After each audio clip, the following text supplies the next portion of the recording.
আজ থেকে প্রায় 150-200 বছর পূর্বে 1200 হিজরিতে ভারতের মাটিতে যে সময় ব্রিটিশদের হুকুমত ছিল, ইংরেজদের হুকুমত, আপনারা জানেন ভারতের, আপনারা জ্ঞানীগুণী লোক, পড়াশোনা লোক, ইতিহাস পড়েছেন। ভারতে বর্তমান যে হুকুমত, এদের পূর্বে হুকুমত ছিল ব্রিটিশদের, তার পূর্বে হুকুমত ছিল বাদশাহ, মুঘল বাদশাদের। তো ব্রিটিশ হুকুমতের জামানায় যখন ব্রিটিশরা ভারতে কবজা করে নিল, তো ভারতে কবজা করার পরে তারা রাজ করতে আরম্ভ করলো, শাসন করতে লাগলো। শাসন করতে করতে তারা যখন বেশি জুলুম করা চালু করলো, অত্যাচার করা চালু করে দিল, আরম্ভ করে দিল, হিন্দু হোক, মুসলমান হোক, শিখ হোক, সবাই তাদের জুলমের শিকার হয়ে গেল। সবারই মধ্যে একটা খেদ জন্ম নিল যে আমরা এই ভারতের মাটিতে ব্রিটিশ হুকুমতকে টিকতে দিব না। আর ইংরেজ, ইহুদি হোক, ব্রিটিশ, নাসারা হোক, আপনারা সকলে জানেন দুনিয়াবি জ্ঞান আল্লাহ তাদেরকে প্রচুর দিয়েছে। তারা শুরু থেকে জানে যে যদি আমাদের কেউ মোকাবেলা করতে পারে, আমাদের রাজত্বকে শেষ করতে পারে, তো একমাত্র মুসলমান পারবে। মুসলমান যদি না লড়ে, না হিন্দুরা ভাগাইতে পারবে, না শিখ ভাগাতে পারবে। তো ভারতের মুসলমানকে কমজোর করা হোক, দুর্বল করা হোক। দুর্বল করার রাজনীতি কি, পদ্ধতি কি, কিভাবে দুর্বল করব, তার একটি পদ্ধতি অবলম্বন করলো যে মুসলমানকে যদি দুর্বল করতে হয় তো মুসলমানের মধ্যে ফিরকা তৈরি করতে হবে, ভাগ তৈরি করতে হবে, গ্রুপ তৈরি করতে হবে।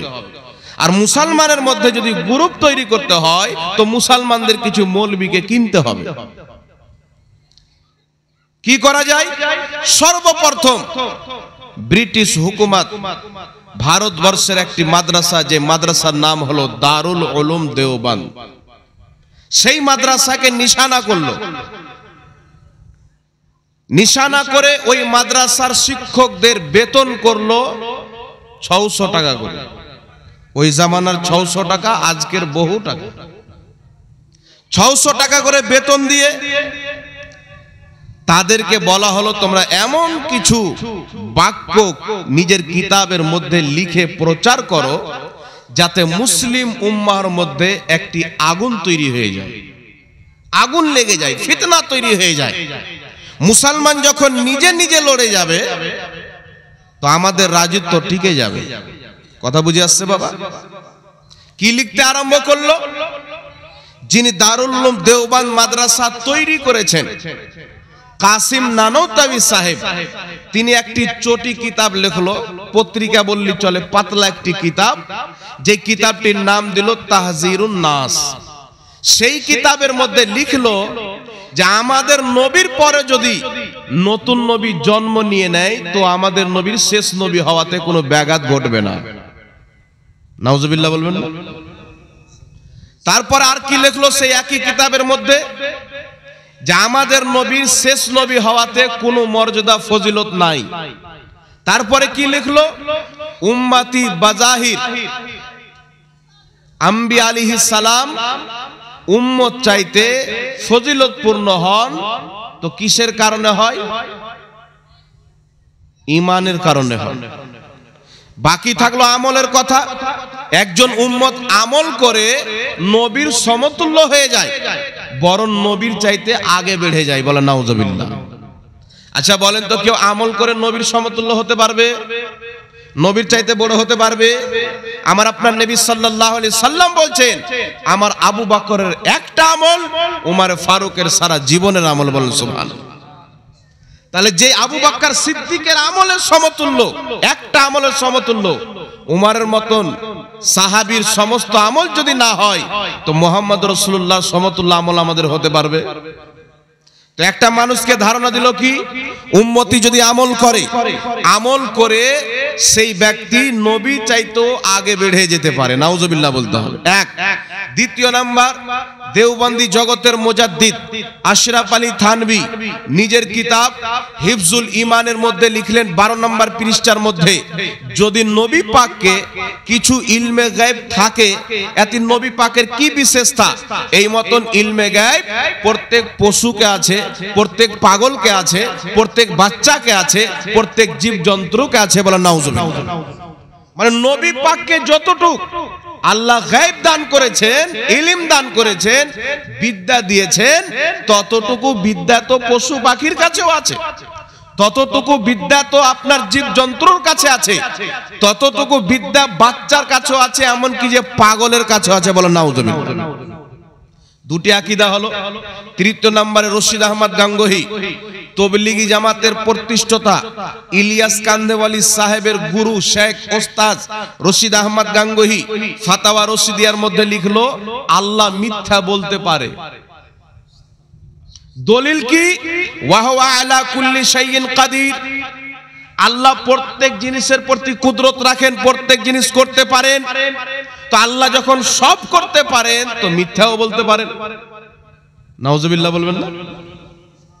কিন্তু আল্লাহ সব করতে পারে, মুমকিন জিনিস, মহল জিনিস নয়। আল্লাহ চুরি করতে পারে না, আল্লাহ মিথ্যা বলতে পারে না, আল্লাহ জুয়া খেলতে পারে না। তো যেই ব্যক্তি বলবে যে আল্লাহ মিথ্যা বলতে পারে, আকীদাতুত তাহাবীর মধ্যে স্পষ্ট লেখা আছে ওই ব্যক্তি ইসলাম থেকে খারিজ অর্থাৎ কাফির হয়ে যায়। চতুর্থ নাম্বার আকীদা লিখলো বারাহিনে কাতিয়ার মধ্যে খলিল আহমদ আমবেঠি পৃষ্ঠা নাম্বার 121 এর মধ্যে লিখলো যে শয়তান এবং মালকুল মউতের জ্ঞান আমাদের নবীর জ্ঞান চাইতে বেশি, এটা মানা ঈমান। আর আমাদের নবীর জ্ঞান শয়তানের জ্ঞান চাইতে বেশি, এটা মানা শিরক। কথা বুঝতে পারলেন? শয়তানের জ্ঞান নবীর জ্ঞান চাইতে বেশি, এটা মানলে ঈমান থাকবে। আর নবীর জ্ঞান চাইতে, শয়তানের জ্ঞান চাইতে নবীর জ্ঞান বেশি, এটা মানলে ঈমান শেষ হয়ে যাবে। মানে শিরক কাকে বলে এটাও জানে না। কয়টি গুস্তাখি হলো বাবা? 4টি গুস্তাখি হলো। শুধু 4টি নয়, আরেকটি কিতাব, কিতাবটির নাম হলো সিরাতে মুস্তাকিম, লেখকের নাম হলো ইসমাইল দেহলভী। দেওবন্দি এবং গায়র মুকাল্লিদ দুই পক্ষের লোকের বুজরুগ দুইজনই তিনাকে মানেন। সেই কিতাব সিরাতে মুস্তাকিম দারুল উলুম দেওবন্দ থেকে ছাপা হয়েছে। কিতাবটির পৃষ্ঠা নাম্বার 148 নাম্বার পৃষ্ঠার মধ্যে লিখছে, নামাজের মধ্যে যদি জেনার স্মরণ চলে আসে নামাজ হয়ে যাবে, গরু ছাগলের স্মরণ চলে আসে নামাজ হয়ে যাবে, কিন্তু মুহাম্মদ রাসূলুল্লাহর স্মরণ আসলে নামাজ হবে না, শিরক হবে। এটা মানা যাবে? এর জোরে বলতে হবে। 5টা হলো। তারপরে চলে আসেন, কিতাবটির নাম হলো বারাহিনে কাতিয়া। সেই কিতাবের মধ্যে আপনার খলিল আহমদ আমবেঠি লিখতেছেন যে নবী উর্দু জানতো না, আমাদের মৌলবীর কাছে শিখেছে। মানে নবীর শিক্ষক নিজেকে দাবি করলো। তারপরে ইসমাইল দেহলভী দুই তবকার বুজরুগ, দুই তবকার ইমাম পেশওয়া নিজের কিতাব তাকওয়াতুল ঈমানের মধ্যে লিখলো যে নবী হোক ওলি হোক সবাই হচ্ছে আদম সন্তান। আল্লাহ তাবারাক ওয়া তাআলা তিনাদেরকে বেশি সম্মান দিয়েছেন, তো তিনারা বড় সন্তান, আমাদেরকে কম সম্মান দিয়েছেন, তো আমরা ছোট সন্তান, তো আমরা সবাই ভাই, অর্থাৎ নবীর সম্মান বড় ভাইয়ের মতো করতে হবে। তো আবু জেহেল তো আদম সন্তান, আবু লাহাব তো আদম সন্তান, তাহলে আবু লাহাব তোমার কোন ভাই, বড় না ছোট? একই কিতাব নবী পাক সাল্লাল্লাহু আলাইহি সাল্লাম বলছেন, মিশকাত শরীফের হাদিস, ইবনে মাজাহ শরীফের হাদিস, ইমাম ইবনে হাজার আসকালানী রাহমাতুল্লাহ আলাইহি বুখারী শরীফের শারা ফাতহুল বারীর মধ্যে হাদিসটিকে সহিহ বলেছেন, ইমাম নববী রাহমাতুল্লাহ আলাইহি হাদিসটিকে সহিহ বলেছেন। রাসূল পাক বলছেন, ইন্নাল্লাহ তাআলা হারামা আলাল আরদি আন তাকুলা আজসাদাল আম্বিয়া ফানাবিয়ুল্লাহু হাইয়ুন ইরযাকু। নবী পাক সাল্লাল্লাহু আলাইহি সাল্লাম বলেন, মিশকাত শরীফ 121 বা 22 পৃষ্ঠার মধ্যে হাদিস, নবী পাক বলেন, নিশ্চয়ই আল্লাহ জমিনের উপরে হারাম করে দিয়েছেন, জমিন কোন নবীর শরীরকে খেতে পারে না। ফানাবিয়ুল্লাহু হাইয়ুন, আল্লাহর প্রত্যেক নবী নিজের কবরে জিন্দা আছেন, ইরযাকু, আল্লাহ তাদেরকে রিজিক দান করে। বলেন সুবহানাল্লাহ। আর ইসমাইল দেহলভী নিজের কিতাব তাকওয়াতুল ঈমানের মধ্যে লিখছেন নবী মরে মাটির সাথে মিশে গেছে। নাউজুবিল্লাহ বলবেন না? একই কিতাব তাকওয়াতুল ঈমানের মধ্যে লিখছেন নবী হোক ওলি হোক যতই মাখলুক হোক না কেন সবাই আল্লাহর শানের সামনে চামার চাইতো নোংরা। বলেন নাউজুবিল্লাহ। চামার চাইতো কি এটা মানা যাবে বাবা? আর জোরে বলতে হবে। সেই একই কিতাব তাকওয়াতুল ঈমানের মধ্যে লিখলো আল্লাহ ছাড়া কাউকে মানা যাবে না। নবী হোক ওলি হোক সাহাবী হোক একমাত্র মানতে হবে আল্লাহকে, আল্লাহ ছাড়া কাউকে মানা যাবে না। তো কত রকম নোংরা আকীদা হলো। এই সমস্ত কিতাব যখন মার্কেটে ছেপে আপনার অলি গলিতে প্রচার করা হলো, পাকিস্তান, বাংলাদেশ, হিন্দুস্তান, আফগানিস্তানের কিছুটা অংশ, একটাই দেশ ছিল মহাভারত। এই ভারতের মাটিতে যখন এই ফিতনা চালু হয়ে গেল, চতুর সাইডে মুমিনদের অন্তরে আগুন জ্বলে গেল। একজন দাড়ি রাখনেওয়ালা, একজন টুপি রাখনেওয়ালা কি করে নবীর শানে গুস্তাখি করতে পারে, আল্লাহকে মিথ্যাবাদী বলতে পারে। সমস্ত পৃথিবীর মুসলমান হাক্কা বাক্কা হয়ে চিন্তাই ছিল আল্লাহ এই ফিতনার জবাব কি দেওয়া হবে না, এই ফিতনার দাঁত ভাঙা জবাব দেওয়ার জন্য তুমি কাউকে পাঠিয়ে দাও।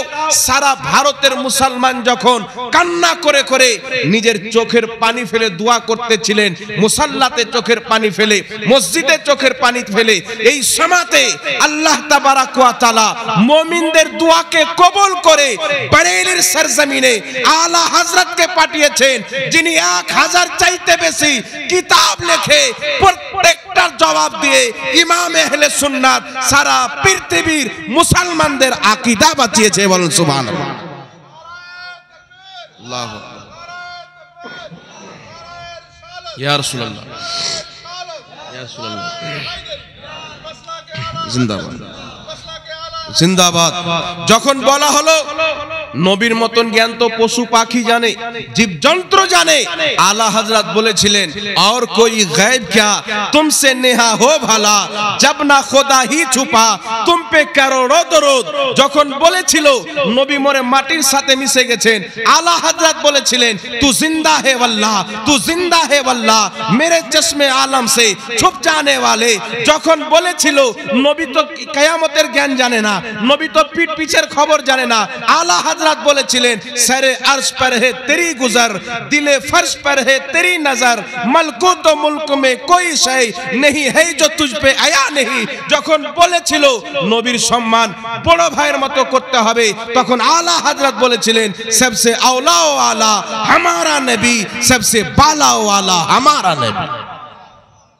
সমস্ত জবাব আলা হযরত একাই দিয়েছেন। জোরে বলতে হবে সুবহানাল্লাহ।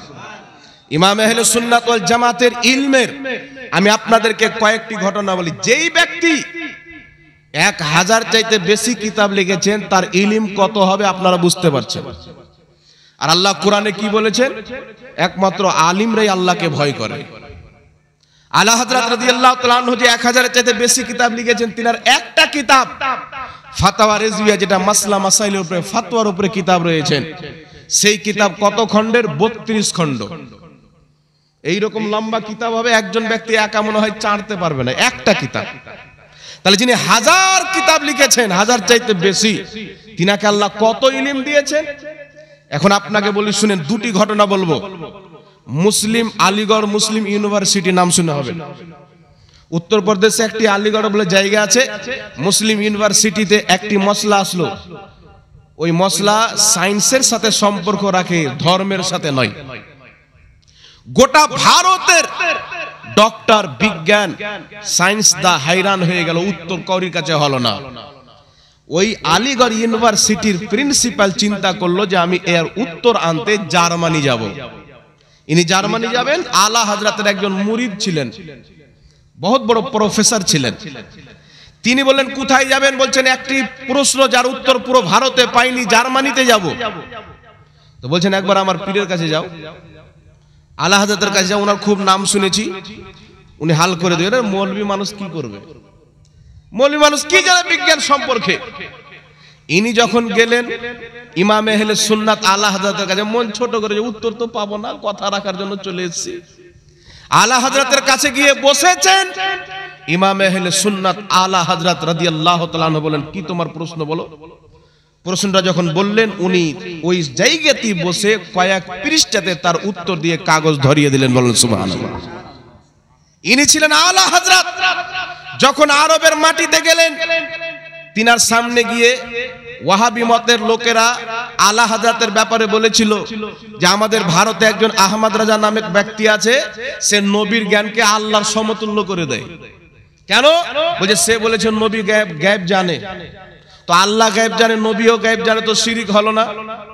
যুক্তি দেখেন তো। আল্লাহ দেখে, তুইও দেখিস, তো শিরিক হলো না? আল্লাহ কথা বলে, তুইও বলিস, তো শিরিক হলো না? না কি বলেন? আল্লাহ জিন্দা না মুর্দা?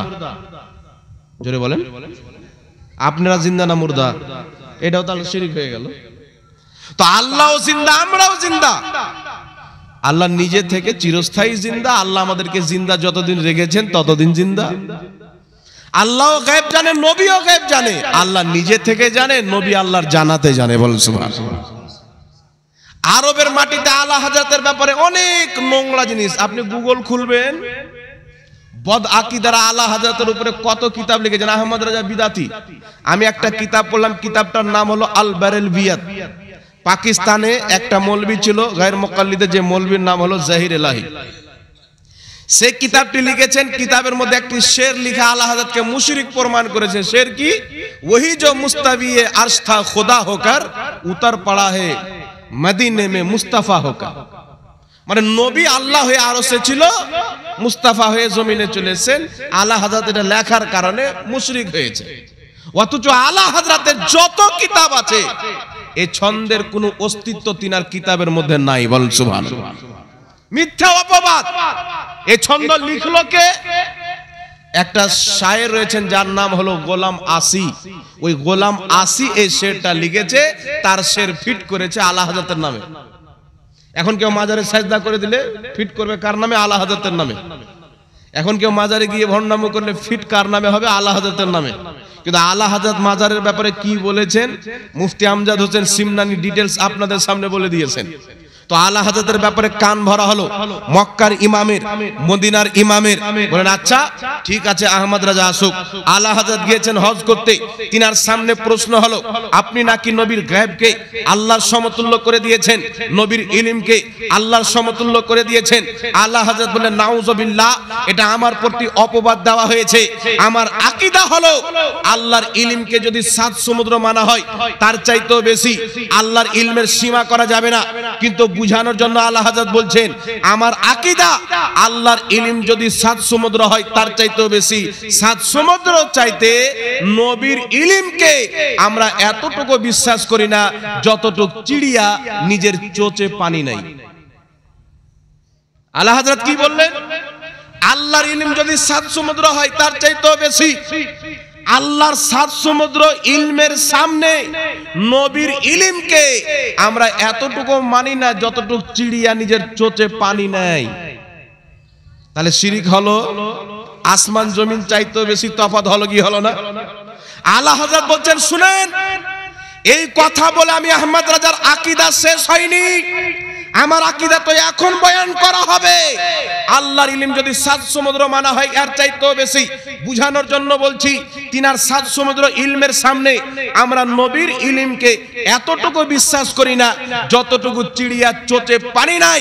কিন্তু শুনো, দুনিয়াতে যত ওলি আছেন, যত নবী এসেছেন, যত ফেরেশতা আছেন, দুনিয়াতে যত আলিম ফাজিল রয়েছেন, সারা পৃথিবীর ইলমকে যদি নবীর ইলমের সামনে তুলনা করা হয়, নবীর ইলম হবে 7 সমুদ্র, সারা পৃথিবীর ইলম হবে চিড়িয়ার চোচের এক ফোঁটা পানি। বলেন সুবহানাল্লাহ। আকীদা আলা হযরত বয়ান করে মাত্র 8 ঘন্টাতে। কত ঘন্টা? আমরা যখন একটা কিতাব, একটা ফাতওয়া লিখবো 15-20 খানা কিতাব সামনে রাখতে হয়। আলা হযরত মাত্র 8 ঘন্টাতে ওই আরবে মক্কার মাটিতে বসে একটি কিতাব লিখলেন, আদ-দাওলাতুল মাক্কিয়া। এই কিতাব যখন লিখলেন, আরবের উলামায়ে কেরামের সামনে হাজির করলেন। এই কিতাবকে আরবের উলামায়ে কেরাম যখন পড়লেন, আরবের উলামায়ে কেরাম বললেন, শুনো, এই 14 শতাব্দীর যদি কেউ আপনার মুজাদ্দিদ থাকে, ওই মুজাদ্দিদের নাম হচ্ছে আহমদ রাজা। বলেন সুবহানাল্লাহ। চৌধুরী সাদির মুজাদ্দিদ আলা হযরত রাদিয়াল্লাহু তাআলা আনহুকে আরবের উলামায়ে কেরাম বানিয়েছেন। জোরে বলতে হবে সুবহানাল্লাহ। তো আপনি চিন্তা করেন বিরাদর ইসলাম, কোন কোন জায়গা থেকে ইমাম আহলে সুন্নাত আলা হযরত রাদিয়াল্লাহু তাআলা আনহু আমাদের হিফাজত করেছেন। এক কথা, সারা পৃথিবীর মুসলমানদের ঈমানের রক্ষা আল্লাহ পাক করেছেন আলা হযরতের মাধ্যমে। জোরে বলতে হবে সুবহানাল্লাহ। এইবার চলে আসেন বিরাদর ইসলাম, আপনাদের সম্মুখে কয়েকটি মাসআলা বয়ান করতে চাই। আলা হযরতের উরুস যেহেতু, তিনার ব্যাপারে জানা আমাদের জন্য জরুরি। কারণ আপনি যদি হুসাইনের ব্যাপারে না জানেন তাহলে ইয়াজিদকে বুঝতে পারবেন না, আলীর ব্যাপারে না জানেন খারজিকে বুঝতে পারবেন না, নবীর ব্যাপারে না জানেন আবু জেহেলকে বুঝতে পারবেন না। তো বর্তমানে 73 ফিরকার মধ্যে 72 জাহান্নামী ফিরকাকে বোঝার জন্য আলা হযরতকে বোঝা জরুরি। বলেন সুবহানাল্লাহ। আলা হযরতকে জানা জরুরি, কারণ 72 জাহান্নামী ফিরকার কপালে এমন একটি থাপ্পা আলা হযরত মেরে দিয়েছেন, তিনার নাম নিলে যেমন উমর ফারুকের নামে শয়তান থরথর করে কাঁপতো, আলা হযরতের নামে 72 জাহান্নামী ফিরকা থরথর করে কাঁপে।